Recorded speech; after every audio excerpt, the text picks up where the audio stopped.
उत्तर पूर्वी दिल्ली दंगे में घर जलाने के मामले में 9 दोषियों को कड़कड़ुमा कोर्ट ने सुनाई सजा। 7-7 साल कैद की सजा सुनाई गई। गोगलपुरी में 24-25 फरवरी 2020 की दरमियानी रात में दंगइयों ने मकान में लूटपाट के बाद लगाई थी आग। न्यू मॉडर्न शाहदरा में डबल सुसाइड का मामला आया सामने। 2 दोस्त पिछले 6 महीने से रह रहे थे साथ में। पवन को संदीप कराने गया था अस्पताल में भर्ती। संदीप ने होटल से लगाई छलांग। दोनों की मौत बनी रहस्य। मयूर विहार फेज 1 में जिम का किराया न देने पर जिम मालिक रात में जिम को कर रहा था खाली। पड़ोसियों ने बिल्डिंग के मालिक को दी सूचना। बिल्डिंग का किराया 90 लाख बकाया। कोर्ट का ऑर्डर नहीं कर सकते हैं खाली। 2027 से डीजल से चलने वाली फोर्ड व्हीकल पर प्रतिबंध लगाने की सिफारिश। पूर्वी दिल्ली के लोगों का कहना, डीजल कार कंपनियों को लगेगा बड़ा झटका। सरकार को नहीं करना चाहिए बंद। डीजल कार देती हैं ज्यादा mileage. New friends colony area और मानसरोवर पार्क को जोड़ने के लिए बनाया गया अंडरपास पिछले 3 महीनों से बंद। लंबे चक्कर से बचने के लिए लोग चल रहे रॉन्ग साइड। राहगीरों का कहना, अक्सर निकलने में लगता है डर।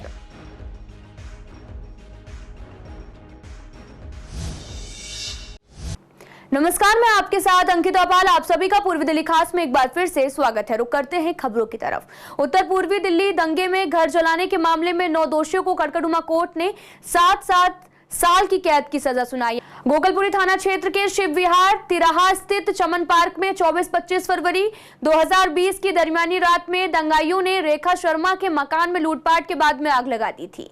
मकान के ऊपरी तल पर बने कमरों को जला दिया गया था। इस मामले में शिव विहार में रहने वाले मोहम्मद शहनवाज उर्फ शानू और शाहरुख और राशिद उर्फ राजा और साथ ही राशिद उर्फ मोनू, ब्रजपुरी निवासी मोहम्मद फैसल और करावल नगर निवासी परवेज, इंदिरा विहार चमन पार्क निवासी अशरफ अली और बाबू नगर निवासी मोहम्मद शोएब उर्फ छुटवा और साथ ही ओल्ड मुस्तफा निवासी आजाद को सजा सुनाई गई है। शाहदरा डिस्ट्रिक्ट के न्यू मॉडर्न शाहदरा में रहने वाला संदीप की कुछ दिन पहले पवन नाम के एक व्यक्ति से दोस्ती हुई थी, जिसे वह अपने घर लेकर आया था और पवन को संदीप दोनों साथ साथ रहने लगे थे। इस बात को लेकर संदीप की पत्नी में कहासुनी भी हुई थी, लेकिन पवन पिछले 6 महीनों से संदीप के साथ में रहता था और अगर घर वालों की माने तो वे दोनों एक ही रूम में सोते थे। आपको बता दें कि संदीप की 2 बेटियां भी हैं, एक बेटी 1 महीने की है। वहीं इसी मामले पर पत्नी का कहना है कि घर जल्दी वापस आने के लिए कहा था संदीप ने, और संदीप कई सालों से अपने भाई के साथ में एक दुकान पर काम करता था, लेकिन जब से पवन से उसकी दोस्ती हुई थी तभी से वह काम छोड़कर कहीं और काम करने लगा था। लेकिन तकरीबन 5 बजे के आसपास संदीप की बहन को एक कॉल आता है कि वह कॉल पवन करता है। आपको बता दें कि वो कहता है कि संदीप की हालत बहुत खराब है, वह जगजीवन अस्पताल में भर्ती है। साथ ही डॉक्टर ने बताया कि एक पवन नाम का व्यक्ति आया था जो यहां पर उसे छोड़कर गया है। वहीं पुलिस का कहना है कि एक पवन नाम के व्यक्ति ने विवेक विहार लीला होटल की 5वीं मंजिल से कूदकर जान दे दी। इन दोनों की मौत की गुत्थी अभी भी उलझी हुई है। मेरे को नहीं पता। जो मेरे भाई के साथ रहता था उसका फ़ोन आया था 5:30 बजे के करीब की बात है। कह रहा दीदी इन्होंने कुछ खा लिया है, ये आईसीयू में भर्ती हैं। मैंने कि तूने कुछ कहा? कह रहा मेरी कोई बात नहीं हुई, मैं तो ऑफिस में था, कुछ पता चली कि नहीं। मैंने कि तू रुक जा, मैं आ रही हूँ। मैंने तुरंत अपने बड़े भाई द्वारा फ़ोन करा, ये 10 मिनट में वहाँ पर पहुँच गए, लेकिन वो नहीं था। डॉक्टरों ने बोला कि क्या कहें, ये झूठ बोला, ये खुद लेकर आया था यहाँ पे, इसने साइन नहीं करे उसकी जान बच जाती। वो उल्टियाँ कर रहा था, लेकिन वो भाग गया वहाँ से, उनसे डॉक्टरों से कह कि मैं अभी आ रहा हूँ, 10 मिनट में पैसे लेके वो भाग गया।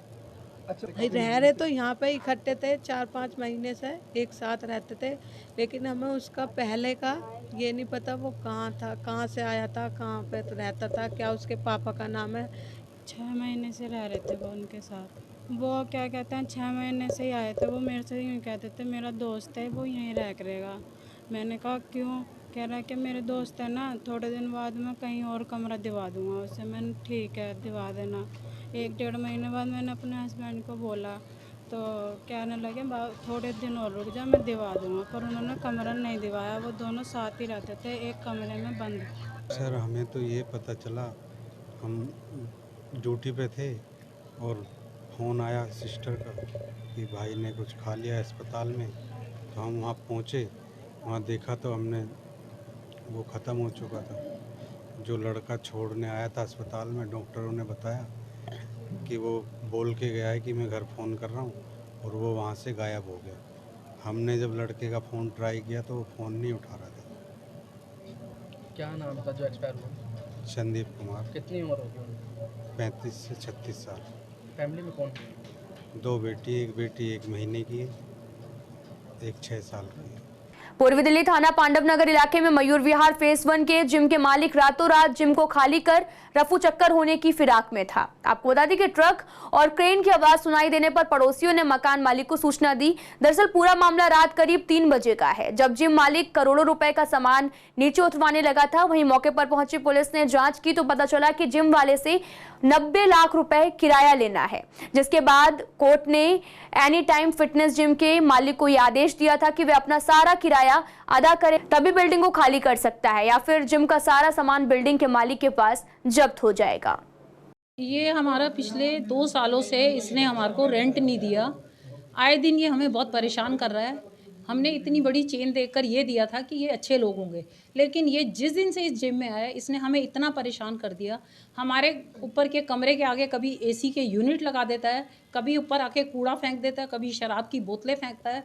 आज ये सुबह जब हमें रात को पड़ोस में से फ़ोन आया कि ये 3 बजे हमारा सामान, अपना जिम का सामान लेके जा रहा है लोड करके, जबकि हमारा कोर्ट से ऑर्डर 28 सितंबर को पास हो चुका था कि ये हमें हमारा रेंट और पोजीशन देगा। इसने हमें उसके बावजूद भी हमें रेंट भी नहीं दिया और पोजीशन भी नहीं दी। अभी हमने इसके नाम वारंट इशू कराए थे। वारंट में जब बेलीफ आया था तब ये यहाँ पर ताला मार के चला गया कि बिजली की सप्लाई नहीं है। अब ये आज सामान चोरी से लेकर जा रहा था, जो 3 बजे हमने आकर रोका। हमारी हेल्प पांडव नगर के एसओ अरुण जी ने और जो उनके पुलिस वाले जो आए थे जीप में, उन्होंने हमारी बहुत हेल्प करी। अच्छा मैडम, कितना किराया आपका इनके ऊपर बकाया है? हमने इनसे 30 लाख रुपया लेना है। 1 लाख रुपए के हिसाब से रेंट हो गया, प्लस इन्होंने जो हमने कोर्ट में पैसा फीस जमा कराई थी, कोर्ट ने वो भी ऑर्डर दे दिया है कि वो पैसा भी ये हमें देंगे। जिम के मालिक तो कह रहे हैं जी मेरे पास पैसा नहीं है और मैं सामान लेके जाऊंगा यहाँ से। पुलिस पूरी हमारे साथ है, उन्होंने हमें पूरा का पूरा सपोर्ट करा हुआ है। उन्होंने ये कहा है कि ये सामान आप अपना ऊपर चढ़वाइए, ये क्योंकि हमारे पास कोर्ट का ऑर्डर था, उस हिसाब से ये हमारे यहाँ से कोई भी चीज नहीं ले। भारत सरकार के सामने 4 साल बाद यानी कि 2027 तक डीजल से चलने वाली 4 व्हीकल्स जो है वो पूरी तरह से बंद करने का प्रस्ताव रखा गया है और माना जा रहा कि इससे पॉल्यूशन को कम करने में बड़ी राहत मिलेगी। सरकारी पैनल द्वारा लाए गए इस प्रपोजल पर भारत सरकार का बड़ा फैसला भी ले सकती है। अगर सरकार इस प्रस्ताव पर अपनी मुहर लगा देगी तो डीजल से चलने वाली 4 व्हीकल्स भारत में पूरी तरह से बंद हो जाएंगी। सरकार के इस फैसले से डीजल कार बनाने वाली कंपनियों को बड़ा झटका लगेगा। वहीं हमने इस पर पूर्वी दिल्ली के लोगों से बात की। लोगों ने कहा कि पेट्रोल के बदले डीजल कार लेना काफी पसंद करते हैं। एक तो डीजल कार चलाना सस्ता पड़ता है, इसलिए सरकार को बंद नहीं करना चाहिए। साथ ही कुछ लोगों ने कहा कि डीजल कार में माइलेज ज्यादा मिलता है। वहीं कुछ लोगों ने कहा कि पॉल्यूशन कम होता है तो ठीक फैसला है। गवर्नमेंट ने डीजल गाड़ियों पर प्रतिबंध लगाया है। डीजल प्रतिबंध तो सही है, लेकिन अब लोगों की जेबें काफ़ी ढीली हो जाएंगी। पैसा खर्च होता है हर चीज़ों में, पॉल्यूशन भी होता है। अगर डीजल गाड़ी नहीं लगाएंगे तो पॉल्यूशन साथ साथ में कुछ तो नुकसान होगा ही होगा, लेकिन समाज में जीने के लिए ये नुकसान सहन करना पड़ेगा ताकि हम आराम से जी सकें, पॉल्यूशन को भी सहन कर सकें और पॉल्यूशन काफ़ी हद तक कम हो जाएगा। लेकिन यदि आप ये सोचते हैं कि डीजल की कारों पर, डीजल की गाड़ियों पर बैन लगाकर इससे मुक्ति मिल जाएगी, निजात मिल जाएगी, तो ये संभव नहीं है। इसके लिए कोई ठोस बड़ी नीति बनानी पड़ेगी, क्योंकि गाड़ियों पर रोक पहले भी लगाई थी केजरीवाल सरकार ने ऑड इवन करके, लेकिन इस पर सफलता नहीं मिल पाई थी। तो प्रदूषण के लिए कोई ठोस नीति बनानी पड़ेगी, उसके बिना ये संभव नहीं है। दिल्ली में प्रदूषण मेरे हिसाब से राष्ट्रीय राजधानी क्षेत्र का क्षेत्रफल में बढ़ोतरी करके इससे निजात पाई जा सकती है प्रदूषण से। New friends colony industrial area और मानसरोवर पार्क को जोड़ने के लिए बनाया गया अंडरपास पिछले 3 महीनों से बंद है। यहाँ पर लोगों को काफी घूमकर जाना पड़ता है। वहीं लोग लंबा चक्कर काटने से बचने के लिए फ्लाईओवर पर रॉन्ग साइड से मानसरोवर पार्क जाते हैं। साथ ही आपको बता दें कि शाहदरा जीटी रोड पर भी मानसरोवर पार्क के पास रेलवे क्रॉसिंग पर करीब 3 दशक पहले रेलवे फाटक बना हुआ था। रेलवे फाटक बंद होने से जीटी रोड पर लंबा ट्रैफिक जाम लग जाता है। जाम को खत्म करने के लिए जीटी रोड पर फ्लाईओवर बनाया गया। आपको बता दें कि फ्लाईओवर बनने के बाद में लोगों को खेड़ा गांव, new friends colony, industrial area से मानसरोवर पार्क आने जाने में काफी लंबा चक्कर काटना पड़ता है। इसलिए लंबे समय से शादरा फ्लाईओवर के नीचे रेलवे क्रॉसिंग पर अंडरपास बनाने की मांग की जा रही थी। इस पर मानसरोवर पार्क की तरफ से एक छोटा अंडरपास बनाया गया। वहीं हमारे संवाददाता ने राहगीरों से बात की। उनका कहना है कि हमें यहाँ से निकलते वक्त काफी डर लगता है, क्योंकि यहाँ पर काफी स्नैचिंग की वारदात भी होती हैं। समस्या तो होती है, अब घूम के आना पड़ता है, रेलवे लाइन क्रॉस करके आनी पड़ती है।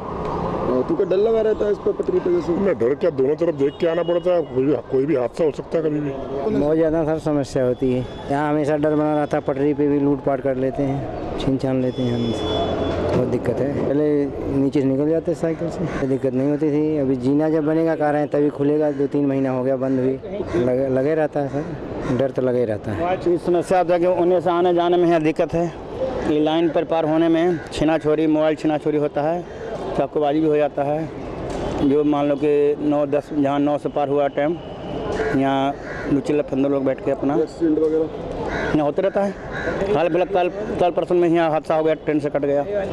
आने जाने में दिक्कत होता है सर, जो पब्लिक आने जाते रहते थे अंडरपास से, आप ऊपर से जा रहे हैं तो दिक्कत हो रहा है। पूर्वी दिल्ली में मानसून से भी पहले दिल्ली नगर निगम अपने अधिकार क्षेत्र में आने वाले सभी नालों की सफाई को लेकर काम तेज कर दिया है। सभी नालों की मानसून से पहले साफ सफाई की जा रही है। आपको बता दें कि नालों में जमा कचरा और गाद निकालने का काम लगभग पूरा हो चुका है। इसी मसले पर हमने पूर्वी दिल्ली के पार्षदों से बात की। वहीं पार्षद संदीप कपूर का कहना है कि बारिश से पहले नालों की सफाई का काम जारी है। भारत सरकार से मिली मशीनें से ही नगर निगम के कर्मचारियों ने छोटे नालों की सफाई का काम लगातार जारी है और 4 फुट के गहरे नालों की सफाई भी कुछ दिनों में चालू हो जाएगी। साथ ही कहा कि नालों से निकलने वाली गाद नरेला में प्रोसेस की जाती है। नरेला में पीडब्ल्यूडी के नालों की भी गाद वहीं पर पहुंचती है।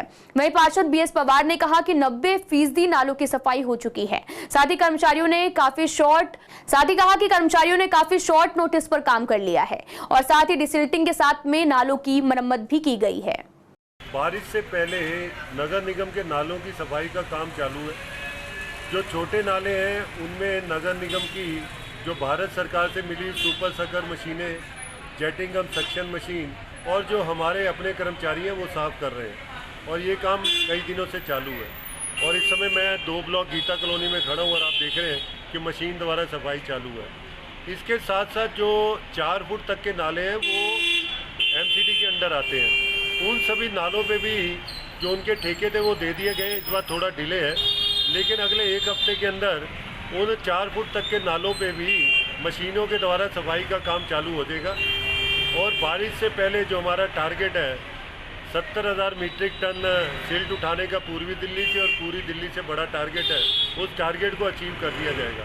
ये जितनी भी गाद निकलती है गाजीपुर नहीं जाती है, ये सारी गाद नरेला के पास जाती है, जहाँ अलग से एक हमने कलेक्शन पॉइंट बनाया हुआ है जहाँ इस गाद को प्रोसेस करके ज़ीरो किया जाता है। और दिल्ली जो एमसीडी की गाद ही वहाँ नहीं जाती है, वहाँ दिल्ली सरकार के पीडब्ल्यूडी के नालों की गाद भी जाती है, दिल्ली सरकार के फ्लड एंड इरिगेशन के नालों की गाद भी वहाँ जाती है। आगामी मानसून सीजन को देखते हुए दिल्ली नगर निगम जितने भी अपने नाले हैं उनको उनकी सिल्ट और उनके रख रखाव के लिए मैदान में उतर चुकी है। और मेरे कम से कम 90% जो नाले मेरे पास जलसागढ़ वार्ड नंबर 219 में हैं और उसके क्षेत्र लगते हुए हैं, मेंटेनेंस डिपार्टमेंट ने उनको सब उनकी सिल्ट निकाल दी है। और जो भी मेंटेनेंस के जहाँ जहाँ नाले टूटे हैं उनकी पूरी मेंटेनेंस कर दी गई है। मैं धन्यवाद करता हूँ कर्मचारियों का कि बहुत शॉर्ट नोटिस पर मैं जहाँ जहाँ ये नाले बहुत बुरी स्थिति में थे उनकी सिल्ट निकल चुकी है और उनका जो सिल्ट है वो आगे एसएफएल साइट पर भी जा चुकी है।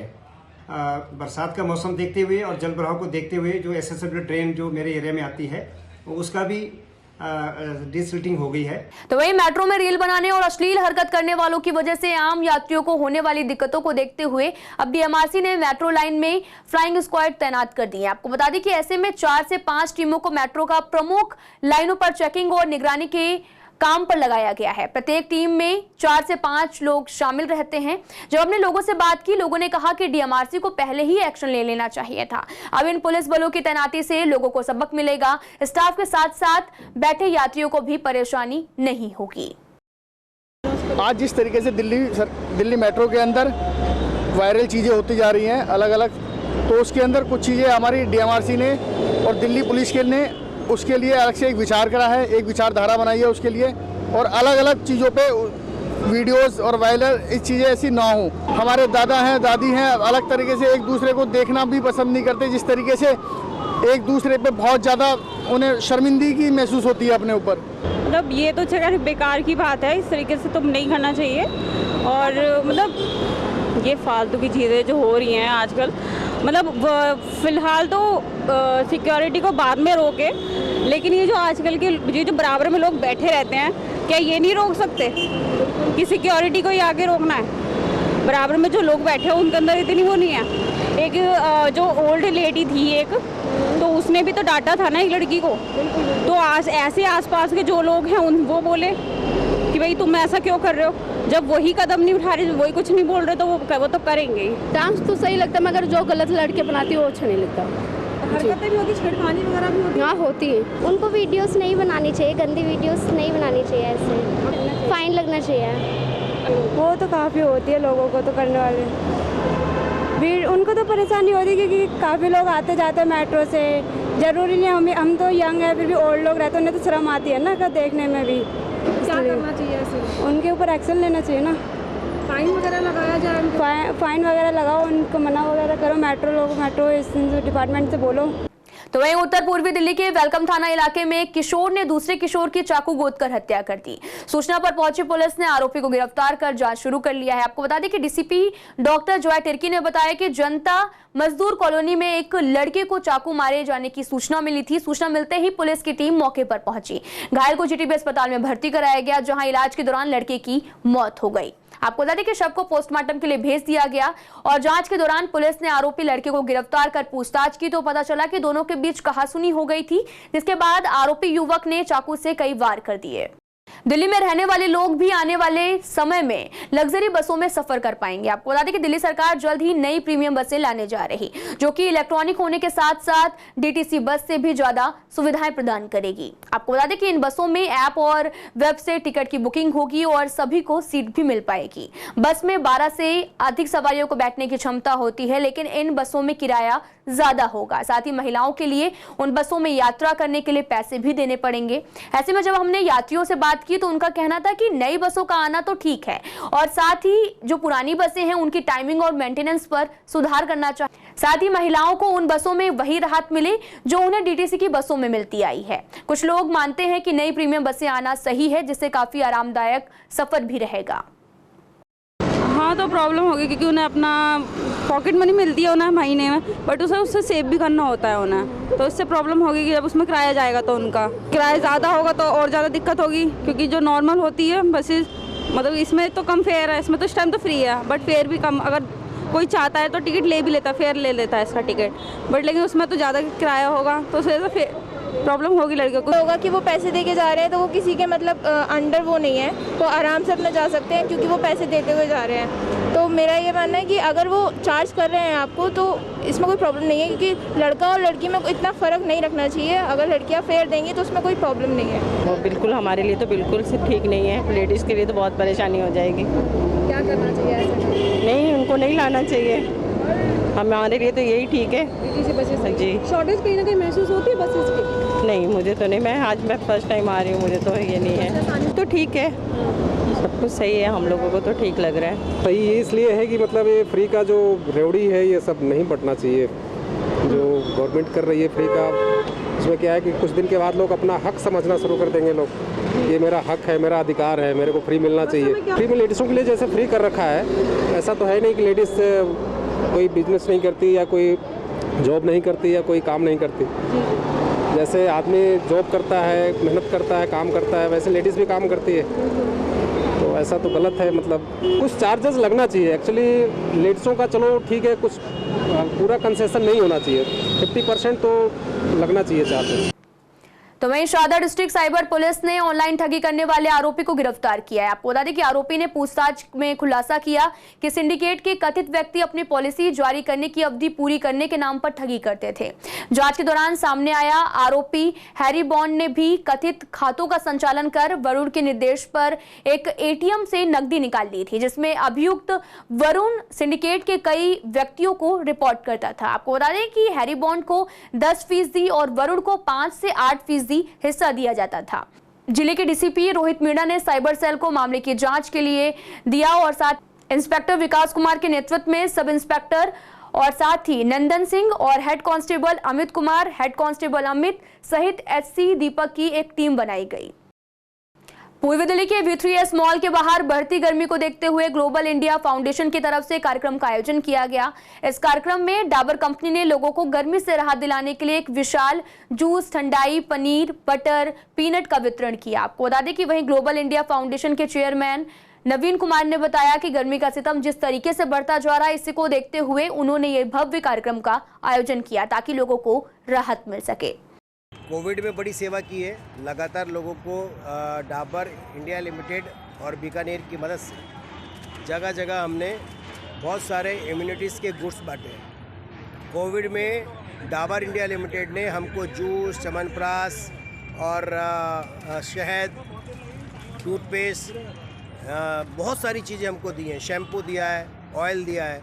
इसी प्रकार से अब भी जब गर्मी दिल्ली में बहुत अधिक पड़ रही है, पॉल्यूशन की मार ज़्यादा है, लोगों की इम्यूनिटी बची रहे, उसके लिए लगातार हम जो है जगह जगह जूस बांटने का काम कर रहे हैं, पीनट बटर बांटने का काम कर रहे हैं, शहद बांट रहे हैं, लोगों को शैम्पू बांट रहे हैं ताकि लोगों की इम्यूनिटी बचे और उनके साफ़ सफाई से कोविड जैसी नई कोई बीमारी पैदा ना हो। इसी संदर्भ में आज आप देख रहे हैं लगभग 5000 लीटर से भी ज़्यादा का जूस, इसके अलावा पीनट बटर हो गया, हनी हो गया, शैम्पू, ऐसी बहुत सारी चीज़ें हम लगातार गरीबों में और आम जरूरतमंद लोगों को बांट रहे हैं। फिलहाल इस बुलेटिन में इतना ही। तमाम खबरों के लिए आप देखते रहिए CCN लाइव।